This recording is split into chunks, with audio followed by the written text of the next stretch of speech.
Hello, my gentle and of course very modern apes. My name is Erica, and welcome to Guts a Gibbon, a channel where what we typically do is go over topics in biological anthropology. So we talk about human evolution and primatology, and mostly just those two things, but we oftentimes look at those things under the lens of debunking pseudoscience. But we're not doing any of that today. Today, I didn't have anything prepared. In fact, it is currently 11:39 on the day this is going to come out, and my goal is to have it to you by 2. So we'll see if I can make that happen. I'm very busy right now. I have this problem as a content creator where I've become a little bit of a perfectionist, not with regard to my editing or my audio quality or anything like that, but with regard to the way that I'm presenting information to you, because I want to be as clear, and I want the information to be as digestible as it possibly can be. And so as a result, it takes me a long time to do these big edited videos that used to be very stream of consciousness, or at least much more stream of consciousness. So for instance, I have a video that's been sitting on the back burner on the big 5 mass extinctions for 2 months. And then I've also got a video that's just gotten done scripting on the transitional hominins. And when I say that, I mean it's a video, the one video you will ever need to understand why hominins are all transitional. I've got another one that's been in the works for quite some time on my fieldwork, obviously, which still isn't out. The fieldwork one sucks because what I'm actually waiting on is additional clips from other people who were in the field with me. And when I say it sucks, I mean it sucks because I've been getting emails from people who are like, Guts a Gibbon, where's the fieldwork video? Guts a Gibbon, why aren't you tan if you were working in equatorial Kenya? And it's the reason I'm not tan is because I don't want skin cancer. So I wore long sleeve shirts and big hats and sunscreen the whole time I was out there. I am actually a good tanner. You guys should see me when I'm tan. I'm a quarter Pakistani. I don't know if you guys know this, but I tan. I do. But not on this trip because I don't want to die. And also, getting a sunburn in equatorial Kenya or any equatorial region is a completely different animal from getting a sunburn anywhere else. I did fieldwork in Thailand in my undergraduate career, and when we went to go do snorkeling in Thailand, actually we were snorkeling, I believe, off the coast of Cambodia, near Koh Kat, the island of Koh Kat. And I got super sunburned there, and it was one of the most painful experiences of my life. Actually, there was somebody else on the trip, anecdote, Guts a Gibbon anecdote time. There was somebody else on the trip, a friend of mine, and we'd been doing this thing over the course of the trip where we'd walk up behind each other and slap each other's shoulders really hard and be like, what's up, man, on the shoulders. And after I got super sunburned, right, he came up and did that to my shoulders, and I almost decked him. It was absolutely excruciating. I had blisters all over my body when I was sleeping, and I would try to turn over. I would awaken from the pain. So I did go and do field work in Kenya, you guys. I was gone for a month. And here are the pictures to support that. I'm not tan because I care about my skin. Some people were like, why are you even dignifying this with a response? And I'm sensitive. It hurt my feelings. And so that's why I'm responding to it. Anyways, that's why the fieldwork video is taking so long. I'm waiting on some clips. And the other videos, they're big projects, so they take a while to edit. All of this to say, as a result, today we're doing something stupid. And weirdly enough, these videos actually tend to do quite well when we're doing something dumb. And we are going to be taking a peek at our old friends, Genesis apologetics, today. As you guys know, when I'm low on filler content, I like to go and check out the Answers in Genesis webpage, as well as Genesis Apologetics and all of these different organizations. Sometimes I check in on Robert Sepper too, to see if there's some low-hanging fruit that we can pluck while I do these larger scale projects that require quite a bit of research and reading. Now, Answers in Genesis had some okay content that I would like to go over at some point. Specifically, I think it merits attention to take a look at their video titled, Should We Be Worried? The Bible Reveals the Truth About Fossil Fuels and Climate Change. Because what I do on this channel, right, is we debunk pseudoscience. And this right here is one of the big consequences of conspiracy theory ideas like young earth creationism. And the reason I say conspiracy is because there is a lot of built-in mistrust in the scientific community. And it results in ideas like this, YEC on its own isn't necessarily that dangerous, but it leads to this kind of stuff. And we're going to do a deep dive on that another time. I also want to do why radiometric dating cannot be trusted. I've done a lot on radiometric dating in response, or rather in relation to like the heat problem on this channel. But I've not done a big video on radiometric dating. And so I bought some new books. I'm boning up, if you will, on my geology. Bone! Don't ever speak to me like that again. And I want to do a big video on radiometric dating. Like, I watched this video, it's very boring. And I was like, well, better to make a good radiometric dating video that's like all encompassing as to like why we can absolutely trust radiometric dating. So we're not doing that either. This is fun. This looks fun, but actually it's just another boring lecture. And it's got a lot of those like weird cartoons by Dan Letha in it. And we've already looked at Dan Letha and his funky cartoons and how funny they are unintentionally. Evolutionists are hoping you won't watch this video. This is another social Darwinism video, which like, that doesn't have anything to do with like biological evolution. And also a lot of people who committed genocide using social Darwinism like didn't believe in evolution. They didn't accept evolution. They were actually religious, a lot of them. So we're not doing any of that today. I was bummed by this. I was bummed out by this. So what I did is I was like, okay, well, what is Genesis Apologetics up to? And I was delighted to see that they've got something new. In fact, I was surprised by it. There's something called Journey to Nova Rupta. What is that? So I've been complaining about the lack of good content coming out of Genesis Apologetics for quite some time now. They've been doing basically translated versions of their old videos instead of giving me anything new to make fun of and like dissect. There was the Classroom series, which was quite fun, but other than that, there's not been much. And then suddenly, out of the blue, we get the Journey to Nova Rupta trailer, which is 2 minutes and 40 seconds.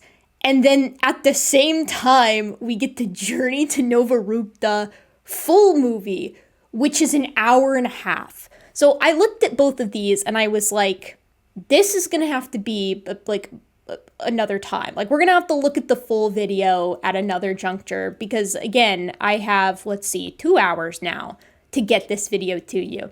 But I thought instead what we would do is we'd watch the trailer because it led me down an interesting rabbit hole and I want to share it with you. So most of this trailer is pretty boring, I'll be honest with you. So this little intro actually takes a hot minute. I've sped it up here and eventually we get to a guy like walking through an arid region.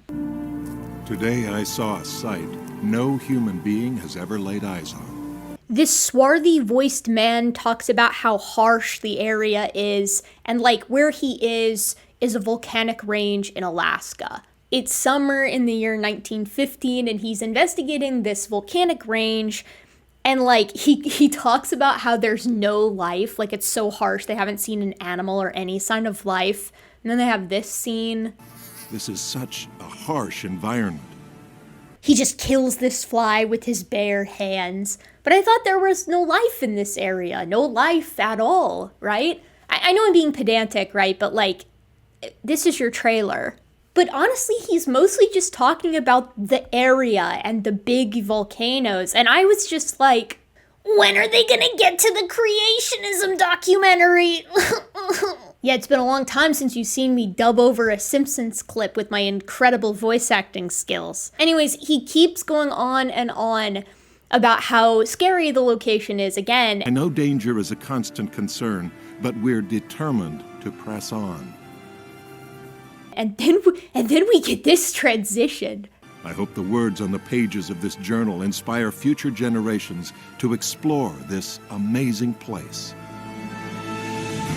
Some adventures are inspired by fame or fortune. Now look, I know I'm not exactly one to talk when it comes about having kind of nasally irritating voices, but to go from the swarthy masculine voice of the guy before to this dude, I like spat out my coffee. I just think it's really funny. This is a dangerous land, but not too dangerous for Genesis Apologetics. He sounds like Chills. Whether you fancy a mystery or something to trigger your goosebumps, these top 10 scary videos mamaed my Mia. And some by the pursuit of knowledge.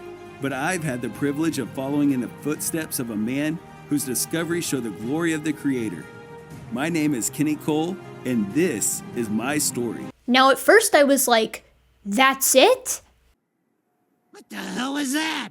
But then the credits began to roll, and I saw a link to a new and strange place. Creationquest.net. Let the adventure begin. Don't mind if I do, Dan Biddle. This is Creationquest.net, the website that is associated with Journey to Nova Rupta, and also, I guess, it's its own thing. So the first thing I want you to notice is that at the top, in this dark band, in a barely intelligible font color, right? It's black on dark gray. They got a Bible verse. The heavens declare the glory of God, and the firmament sheweth his handiwork. So that's Psalm 19:1, in case you're wondering. But I don't think most people are going to see this. Only those who have a very intuitive eye, like myself.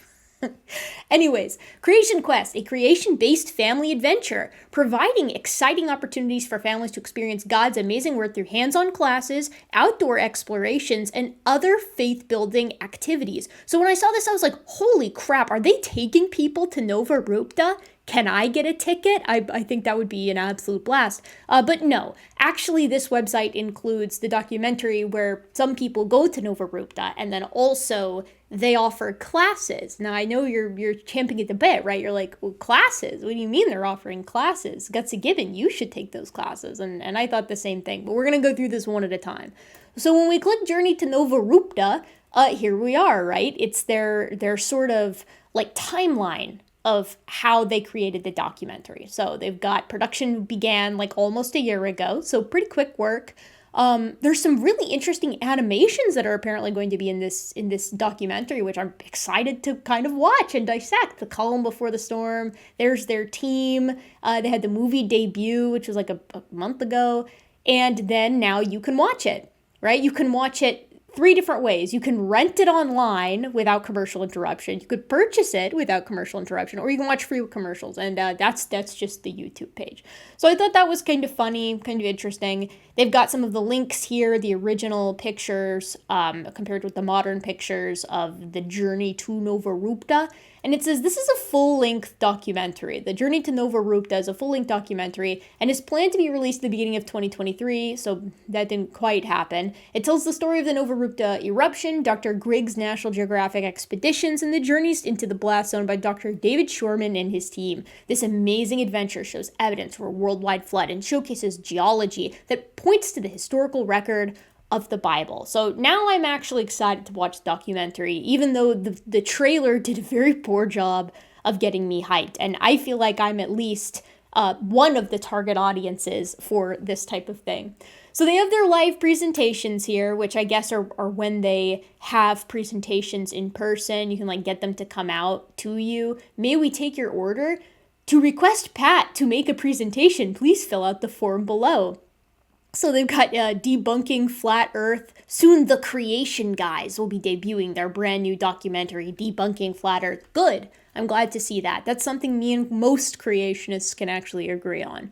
Reaching teens with the creation message. Most Christian students will reject the Christian faith of their parents by the time they finish college. The Christian faith of their parents. This means they won't be young earth creationists anymore. Not that they're totally going to abandon the faith. Why is this happening and how do we fix it? This presentation is designed to give practical answers. The Journey to Nova Rupta, which we'll be watching at some point. The Age of the Earth, which I would love to see this too. This is like opening up a whole new realm of fun possibilities for us here at Gutsick Gibbon. Creation evangelism, dinosaurs, Mount St. Helens, the human genome. Unfortunately, some of these are just going to be like lame presentations, as evidenced here by the fact that we're going to be looking at a Sanford presentation. Ape men fossils, this I simply must see. A recent survey shows that teens believe that ape men fossils are the strongest proof for evolution. Yes, this is me doing my job correctly, because I want everybody to know about the wonders of hominin evolution. There's just so many opportunities here. We can request a presentation. I've got half a mind to request one, honestly, but I don't know what I would request because the Ape Men presentation probably has more than I could ever ask for. So the next one is creation worldview classes. And this is really the crux of what I was getting at. This is the rabbit hole that I fell down here on creationquest.net. So these are in-person classes that you can go and take in Lynchburg, Virginia, Mondays from 3:30 to 5 p.m. So I want you to imagine that you're a kid, right? You've just finished school. Even if you're like kind of a nerdy kid like I was still very hyped to be done with school and have the time to do what I wanted to do, like read books that I like or do activities that I find fun. And like this is an after school activity on a Monday of all days. So I would personally not be psyched if my mom signed me up for this without asking. So it's a 10-week modules in both 2023 and 2024. And unfortunately, it's in person, right? Like I want to take this course. I want to see what's going on here. I'm curious, what is the current state of young earth creation education for like youngsters? The classes are designed for 10 to 18-year-olds in mind, but the entire family is welcome to attend. So oh God, I don't know what that is. I don't know what they're doing there. Are they extracting the DNA? Because I remember doing that in high school biology. So these are the creation worldview classes, right? Fascinating presentations, humor, yes, interesting videos, stunning graphics, the graphics, hands-on experiments and activities, and optional homework. Oh my God, this is how you make a bad situation worse. Students will be given a certificate of completion for each module they complete. Whoa! This is worthless. It's less than worthless, my boy. Is it bad that I kind of want a creationism certificate? I want to have a piece of paper, a physical entity that I can show people to prove how much I know about young earth creationism. Because as of right now, it's a pretty worthless skill to brag about. They got a clip from the worldview classes here. I watched it, and to be perfectly honest, it's just the tornado in a junkyard argument. And there is one kid in here that like persistently looks very bored, which I think is kind of funny. He's like a teenager. He's like 16. He's way too old to be taking this class. And he's like the oldest guy there. And he's like looking around like, please get me out of here. He probably like snuck out once and this is his punishment. So here are the topics. I want to read you the topics because they are just so tantalizing to me. I really wish I could see these classes. I want to attend and dismantle them from the inside. They'd kick me out. I mean, if I did that, they would kick me out. Plus, I'm not under 18. So we have Module 1, Evidence Against Evolution, Age of the Earth, Law of Thermodynamics. This is a classic mistake, a classic blunder. I'm surprised it's in here, actually. Origin of the Universe, Origin of Life, Problems for Evolution 2, Evolution Boogaloo. Problems for Evolution 3, Problems for Evolution 4, Problems for Evolution 5, and Made in the Image of God. Then for Module 2, we have Evidence for Creation, Journey to Nova Rupta. I'm actually realizing it's probably Nova Rupta, like eruption, but like maybe that's on me. Mount St. Helens, Worldwide Flood, Grand Canyon, Ice Age, Dinosaurs, Fossils, Ape Men Fossils, Tower of Babel, and Creation Evangelism. And then for part 3, we have Design and Culture, which, you know, they're sneaking more and more this culture war stuff in there. I thought this was about the science. 1, Origin of the Bible, Archaeology of the Bible, Mathematics and Creation, Design of the Solar System, Mathematics of the Creation. This is definitely just like probability arguments. Like, what are the odds?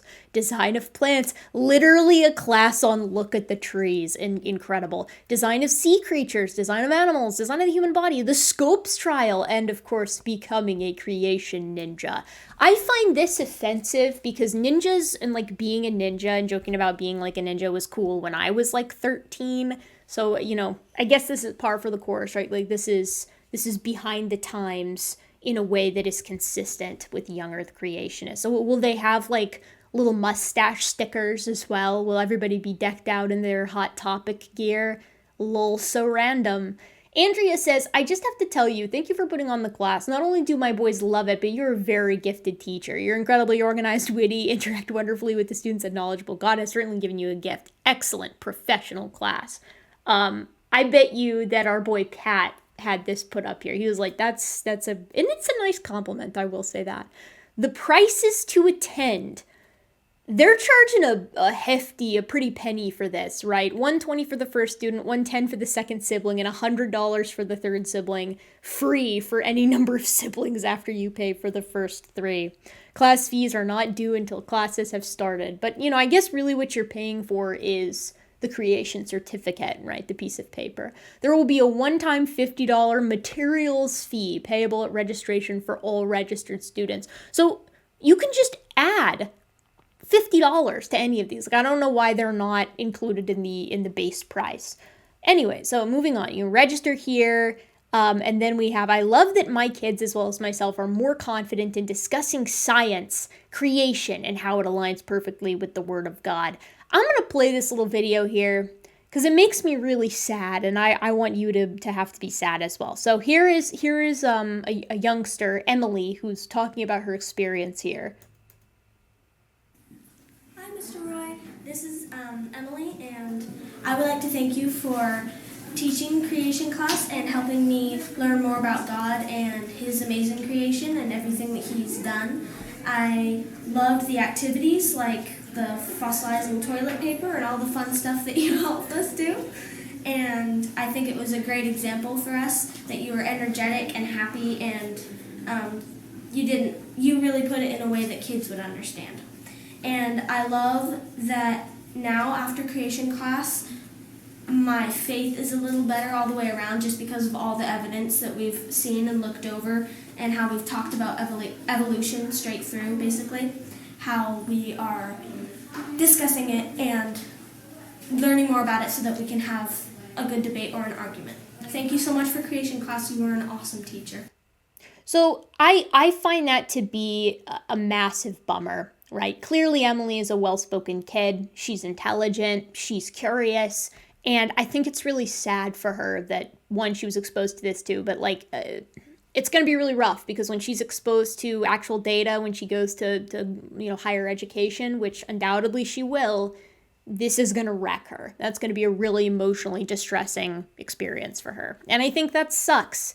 And, this is what I do it for, right? Like, I want the tools to be available for people and for kids when they're going out there and exploring, what evolution is. I want them to know that, you don't have to kill your faith to accept evolution. That's something that's very important for me as far as emphasis goes. Because I know that's super distressing for people, and I truly do believe that those two things don't have to be in conflict. Now, young Earth creationism is absolutely incompatible with big S science, as is old Earth creationism and intelligent design. But if you want to do God guides evolution, whatever, that's fine. But this is gonna suck for Emily. So it says, we would like to thank you for taking the time to teach the class. We both enjoyed ourselves and learned many new and interesting things. We're excited to pass this information on to our friends and family. I, Lainey, really love learning about the Grand Canyon and all the different layers of the Earth. I hope to visit it someday and look for what we have discussed. That's not going to be very fun, because I bet you they did the whole there's no cracks and thus it couldn't have been over time, and then she's going to see the cracks, the ones that Andrew Snelling hides in his pictures. That's going to be distressing as well. Corbin really liked learning about the dinosaurs. Who doesn't? Dinosaurs are awesome, but also liked learning about Charles Darwin's life. I wonder if they do the whole Darwin recanted once he was on his deathbed, because that's wrong.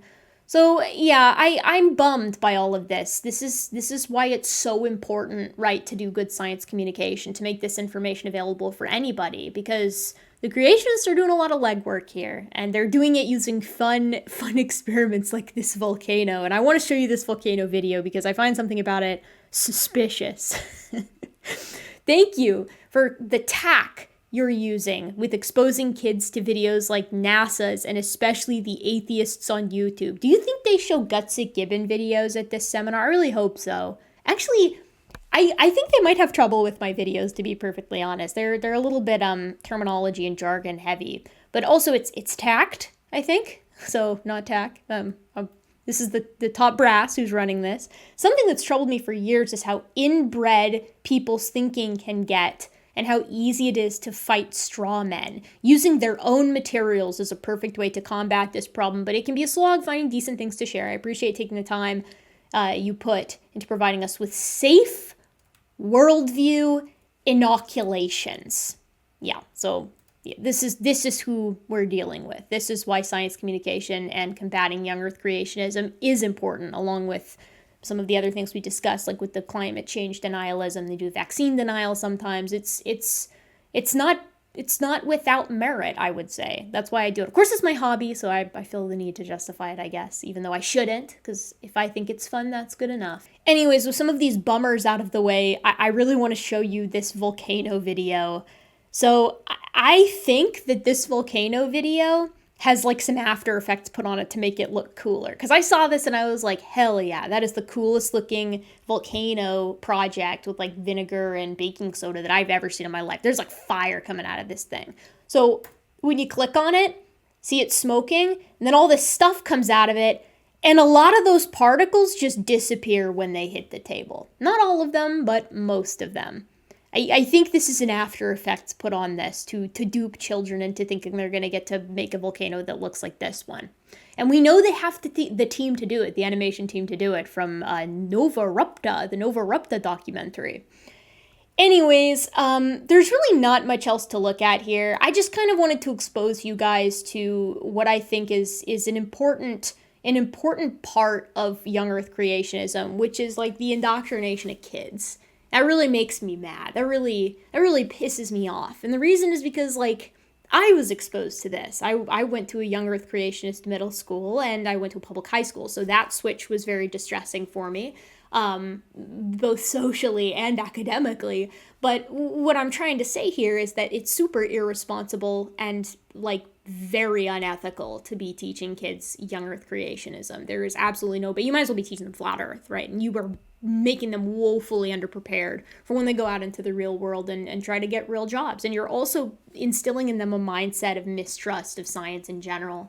And I think that sucks. Based off of this, and then also based off of what I've been seeing on the Answers in Genesis website and on their YouTube channel, there's been a pretty drastic shift that I think has been going on for a long time, but I've only just noticed, which is that young Earth creationists are not trying to get creationism on the level of evolution anymore. They're not trying to get it put into schools. The young Earth creationists aren't anyways. The Discovery Institute, the ID proponents, that might be a different story. They might still be working on that. But the YEC is not so much, which is why they're putting so much effort into convincing you that you should homeschool your kids, or at least be sending them to these after-school programs. And this is a twofold effort, right? Because on one part, they get to expose them to creationism, and on the other part, they get to make a ton of money off of this. Like, Answers in Genesis has so many fingers in the pies of homeschool curricula, and Genesis Apologetics, I believe, does as well. And in these after school classes. So this is also like a money-making scheme.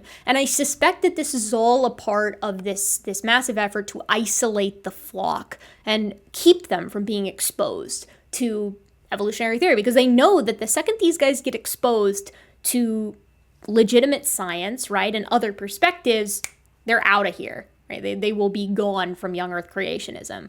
Not necessarily from Christianity in general, but from young Earth creationism. And that means they're not giving money to Answers in Genesis, or having those guys come and speak at their schools, or going to those kinds of churches.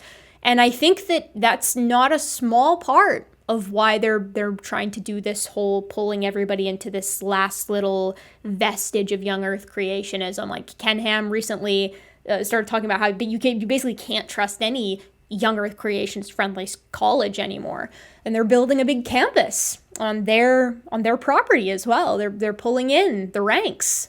We'll see where this ends up going, but their focus is not on convincing anybody. We've known that for a long time. Their focus is on keeping the flock that they have, and part of that is after school programs like the one we just saw in Genesis Apologetics, to keep people around. And sowing that mistrust in science is going to be the only way, like, that they can keep folks from venturing out and getting curious.